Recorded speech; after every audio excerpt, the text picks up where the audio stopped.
welcome to my channel. நம்ம இந்த வீடியோல எதை பத்தி பார்க்க போறோம்னா டெய்லி நம்ம லைஃப்ல அதிகமா யூஸ் பண்ற சென்டென்ஸ் வந்து மேக் பண்ணி பேசுறது எப்படின்னு தான் நம்ம இந்த வீடியோல பார்க்க போறோம். ஓகே ஃப்ரெண்ட்ஸ், வீடியோக்குள்ள போறதுக்கு முன்னாடி நம்ம சேனலை ஃபர்ஸ்ட் டைம் பாக்குறீங்கன்னா சப்ஸ்கிரைப் பண்ணுங்க. இந்த வீடியோ உங்களுக்கு பிடிச்சிருந்தா லைக் பண்ணுங்க. ஓகே, இந்த வீடியோக்குள்ள போகலாம். ஓகே, இல்ல ஃபர்ஸ்ட் ஒன் பாருங்க. உன்னுடைய யூனிஃபார்ம் வந்து ஏன் அழுக்கா இருக்கு? நம்ம கேட்போம்ல, உன் யூனிஃபார்ம் ஏன் அழுக்கா இருக்கு அப்படின்னு கேட்போமா? அதுக்கு எப்படி கேக்குறது பாருங்க. உன்னுடைய யூனிஃபார்ம் ஏன் அழுக்கா இருக்கு? அப்போ கொஸ்டினா கேக்குறோம். ஓகே, இல்ல WH கொஸ்டின் வந்திருக்கு. சோ அத ஃபர்ஸ்ட் எழுதுறோம். why. ஓகே, இது வந்து உன்னுடைய யூனிஃபார்ம் ஏன் அழுக்கா இருக்கு, அந்த யூனிஃபார்மோட நிலையை நம்ம கேக்குறோம். ஓகே, நிலையை பற்றி நம்ம சொல்லும் போது அங்க மெயின் வெர்பு வராது, அல்ல பி வெர்ப தான் நம்ம மெயின் வெர்பா யூஸ் பண்ணுவோம். அப்போ அழுக்கா இருக்குது, அப்ப பிரசன்ட்ல நம்ம கேக்குறோம். பிரசன்ட்க்கு என்ன பி வெர்ப் யூஸ் பண்ணுவோம்? am, is, are. இந்த மூணு பி வெர்ப்ல ஒன்னு தான் யூஸ் பண்ணுவோம். இல்ல பாருங்க, உன்னுடைய யூனிஃபார்ம் இந்த சிங்குலர் நவுன் இததான் நம்ம சப்ஜெக்டா எடுப்போம். அந்த யூனிஃபார்ம் ஒன்னதான் நம்ம மென்ஷன் பண்றோம். சோ அல்ல இஸ் யூஸ் பண்ணுவோம். அப்போ why is, அடுத்து உன்னுடைய uniform your uniform, your uniform. அடுத்து என்ன வரணும்? அழுக்கா இருக்கு. அப்போ அழுக்குக்கு dirty. ஓகே, அப்போ உன்னுடைய யூனிஃபார்ம் ஏன் அழுக்கா இருக்கு அப்படின்னா why is your uniform dirty. Okay, next பாருங்க. நான் விளையாடும் போது கீழே விழுந்தேன். நான் வந்து விளையாடும் போது கீழே விழுந்துட்டேன் அப்படின்னு சொல்லுமா? அது எப்படி சொல்றது பாருங்க. கீழே விழுந்த பாஸ்ட பத்தி நம்ம சொல்றோம். ஓகே, முடிஞ்சு போன விஷயம்.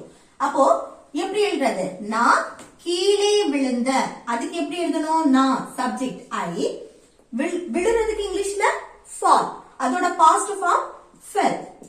ஓகே, ஐ ஃபெல், நான் விழுந்தேன். எங்க? கீழே, கீழேனா டவுன்.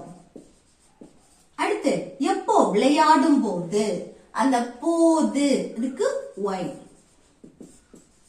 விளையாடும் போது அதுக்கு பிளேயிங், பிளே கூட ஐஎன்ஜி சேர்ப்போம். ஓகே, ஒயில் வந்தாச்சுன்னா பிளே கூட ஐஎன்ஜி சேர்ப்போம். அப்போ ஐ ஃபெல் டவுன் ஒயில் பிளேயிங் அப்படின்னா நான் விளையாடும் போது கீழே விழுந்தேன். நெக்ஸ்ட் பாருங்க, என் சட்டை ஈரமா இருக்கு. நம்ம சொல்லுவோம்ல, என் சட்டை வந்து ஈரமா இருக்கு அப்படின்னு சொல்லுவோமா? அது எப்படி சொல்றது? இது வந்து ஒரு ஷர்ட்டோட நிலையை நம்ம சொல்றோம். இதுல எந்த மெயின் வெர்புமே வராது. ஓகே, அப்ப இல்ல பி வெர்ப தான் நம்ம மெயின் வெர்பா யூஸ் பண்ணுவோம். இல்ல பாருங்க, என் சட்டை மை ஷர்ட், இதுதான் என்னது? சப்ஜெக்டா நம்ம யூஸ் பண்றோம். அப்ப மை ஷர்ட் ஒன்னே நம்ம மென்ஷன் பண்றதுனால இஸ், ஏன்னா இருக்குது. பிரசன்ட் தான் நம்ம மெயின் பண்ணி சொல்றோம். இருந்தது, என் ஷர்ட் வந்து ஈரமா இருந்தது அப்படின்னா அங்க வாஸ் யூஸ் பண்ணுவோம். ஓகே, பாஸ்டுக்கு வாஸ் வேர், அப்போ நம்ம வாஸ் யூஸ் பண்ணுவோம். ஒரே ஒரு சட்டையை நம்ம மென்ஷன் பண்றதுனால. அப்போ இருக்கிறது அப்படின்னு பிரசன்ட் நம்ம மெயின் பண்ணும்போது அங்க என்ன யூஸ் பண்ணணும்? இஸ். அப்ப மை ஷர்ட் இஸ், அடுத்து ஈரமாக, அதுக்கு வெட். ஓகே, மை ஷர்ட் இஸ் வெட் அப்படின்னா என்னுடைய சட்டை வந்து ஈரமா இருக்கு. நெக்ஸ்ட் பாருங்க, நீ இல்லாம நான் ரொம்ப வருத்தமா இருக்கேன். நம்ம சொல்லுவோம்ல, நீ இல்லாம எனக்கு ரொம்ப வருத்தமா இருக்கு அப்படின்னு சொல்லுமா? அது எப்படி சொல்றது பாருங்க.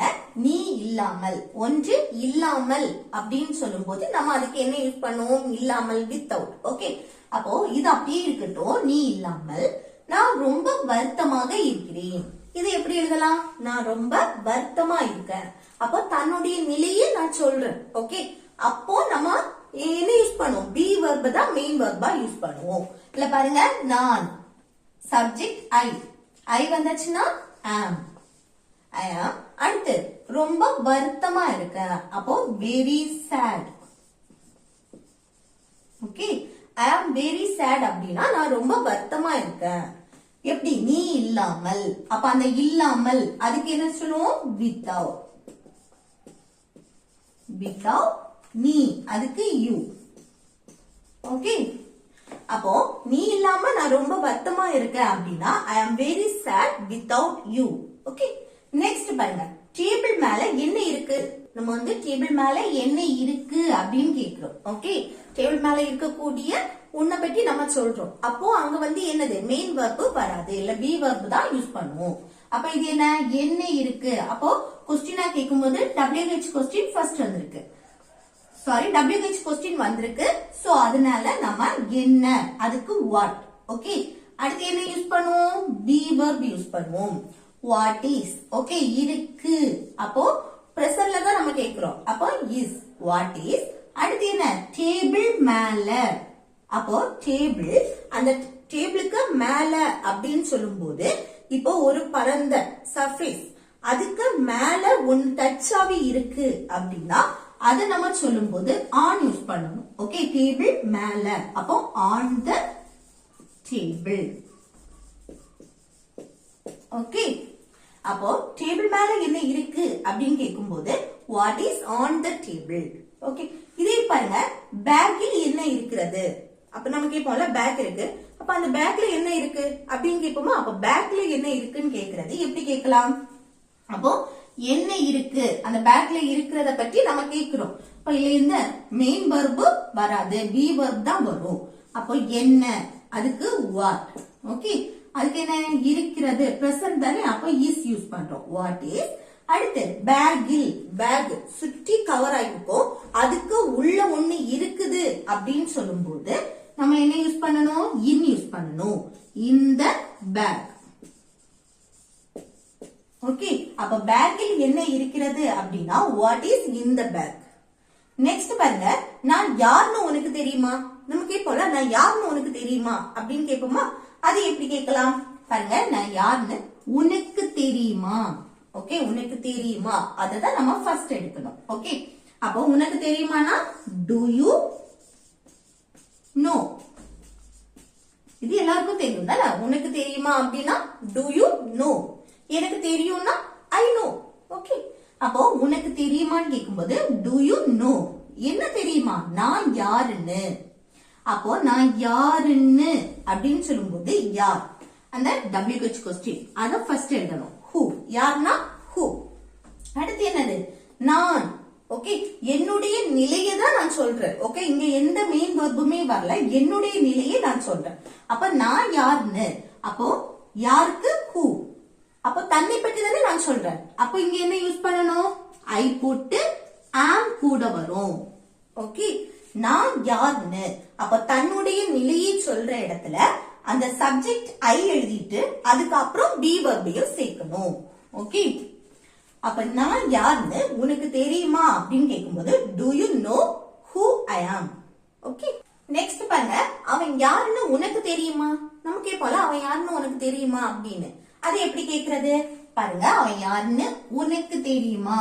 உனக்கு தெரியுமானா அதுக்கு டு யூ நோ தானே. டு யூ நோனா உனக்கு தெரியுமா. என்னன்னு அவன் யாருன்னு. ஓகே, அப்ப யார் அதுக்கு ஹூ போட்டுட்டு அதுக்கு அடுத்து அவன், அவனை பற்றி நம்ம கேட்கிறோம் தானே. அப்ப அவன்னா ஹீ போடணும், சப்ஜெக்ட் ஹீ. கூட என்ன அவனை பற்றி, அவனோட நிலையை தான் நம்ம கேட்கிறோம் தானே. அவனை பற்றி கேட்கும் போது அங்க மெயின் வெர்ப் வராது, பி வெர்ப் தான் யூஸ் பண்ணணும். ஓகே, சப்ஜெக்ட் கூட இஸ் சேர்க்கணும்.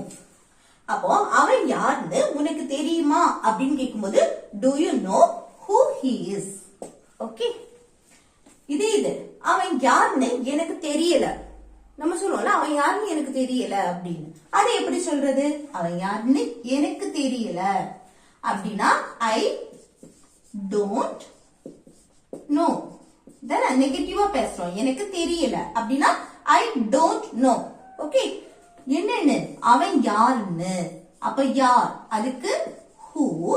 அடுத்து அவன், அவனுக்கு ஹீ போட்டுட்டு அடுத்து அவனை பற்றி அவனோட நிலையை தான் நம்ம சொல்றோம். அப்ப கூட என்ன சேர்க்கணும், இஸ், பி வெர்ப் சேர்க்கணும். அப்ப அவன் யாருன்னு எனக்கு தெரியல அப்படின்னா I don't know who he is. Okay, next பாருங்க, அவர்கள் யாருன்னு உனக்கு தெரியுமா. அவர்கள் யாருன்னு, அவங்க எல்லாம் யாருன்னு உனக்கு தெரியுமா அப்படின்னு கேக்குறோம். அதை எப்படி சொல்றதுன்னு கமெண்ட் பாக்ஸ்ல கமெண்ட் பண்ணுங்க. ஓகே, நெக்ஸ்ட் பாருங்க, அவன் யாருன்னு கூட எனக்கு தெரியாது. அவன் யாருன்னு எனக்கு தெரியல அப்படின்னு சொல்லணும்னா அது சாதாரணமா சொல்றது. ஆனா அவன் யாருன்னு கூட, அவன் யாருன்னு கூட எனக்கு தெரியாது அப்படி சொல்லணும்னா அந்த கூட அப்படின்னா ஈவன். ஓகே, இது வந்து இந்த கூட நெகட்டிவ் சென்டென்ஸ்ல அந்த கூடங்கிற வார்த்தை வந்து இடையில வந்துச்சு அப்படின்னா நம்ம வந்து எழுதும் போது எப்படி எழுதணும்னா பாருங்க, எனக்கு தெரியாது அதுக்கு ஐ டோன்ட் நோன்னு எழுதும் தானே, ஐ டோன்ட் நோ. ஆனா இந்த டோன்ட் ஆக்ஸிலரி வெர்ப் எழுதுவோம்ல நெகட்டிவ், இது அதுக்கு அடுத்து வரும் ஈவன்.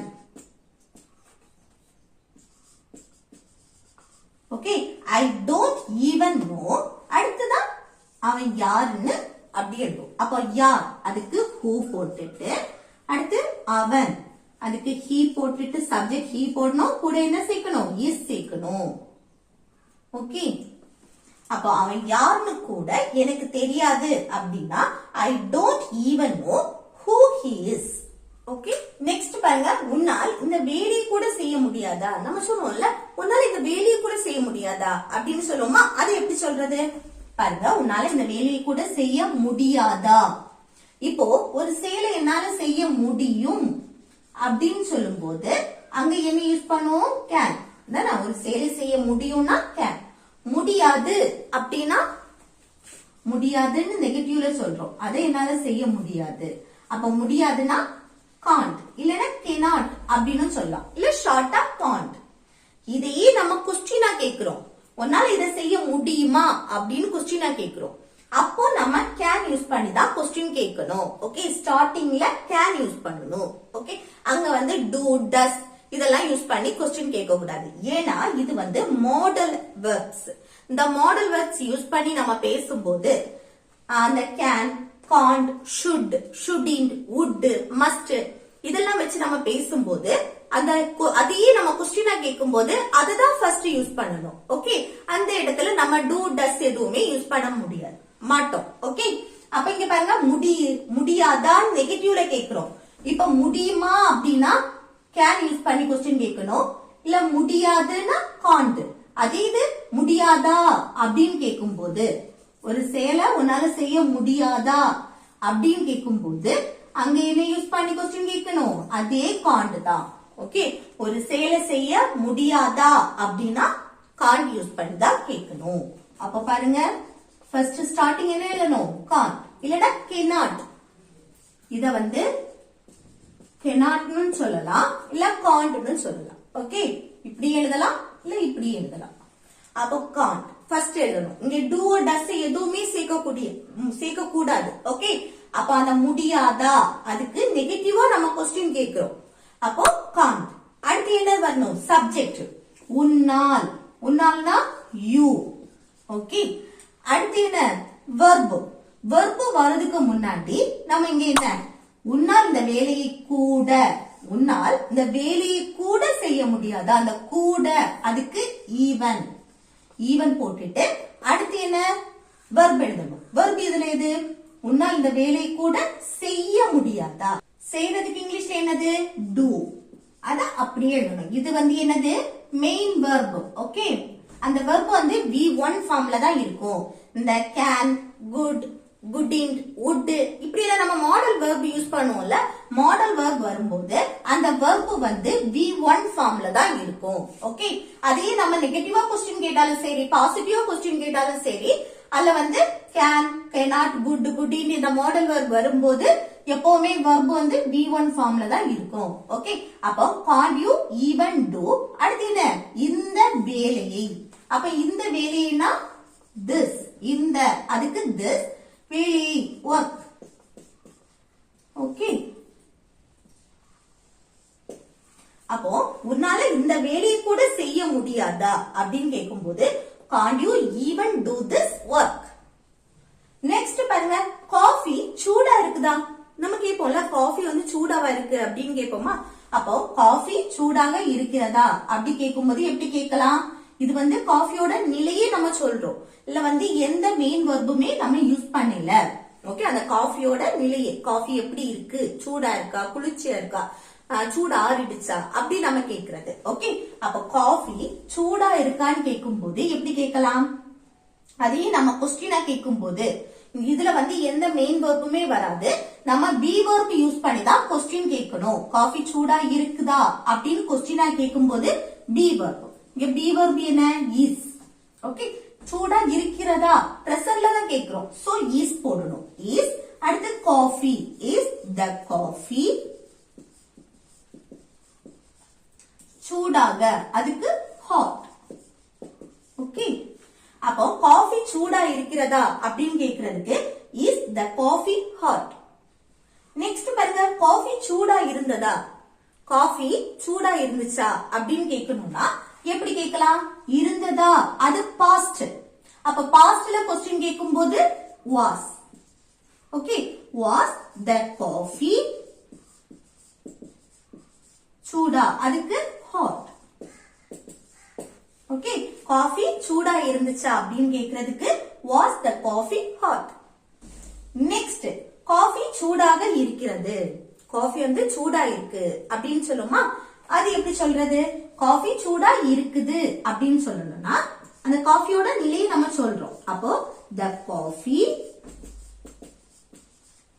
இது வந்து காஃபி இதுதான் என்னது இந்த நவுனை தான் நம்ம சப்ஜெக்டா எடுத்திருக்கோம் ஓகே காஃபி அடுத்து இஸ் ஹாட் சூடுக்கு என்னது ஹாட் ஓகே காஃபி சூடா இருக்கிறது அதுக்கு த காஃபி இஸ் ஹாட் ஓகே அடுத்து பாருங்க காஃபி சூடாக இல்ல இதை எப்படி சொல்றது சூடாக இல்லை நெகட்டிவா நம்ம பேசுறோம் அப்ப இதை எப்படி சொல்றதுன்னு கமெண்ட் பாக்ஸ்ல கமெண்ட் பண்ணுங்க ஓகே फ्रेंड्स இந்த வீடியோ உங்களுக்கு யூஸ்ஃபுல்லா இருக்கும்னு நினைக்கிறேன் யூஸ்ஃபுல்லா இருந்துச்சுன்னா இந்த வீடியோக்கு லைக் பண்ணுங்க உங்க ஃப்ரெண்ட்ஸ்க்கு ஷேர் பண்ணுங்க ஓகே தேங்க்யூ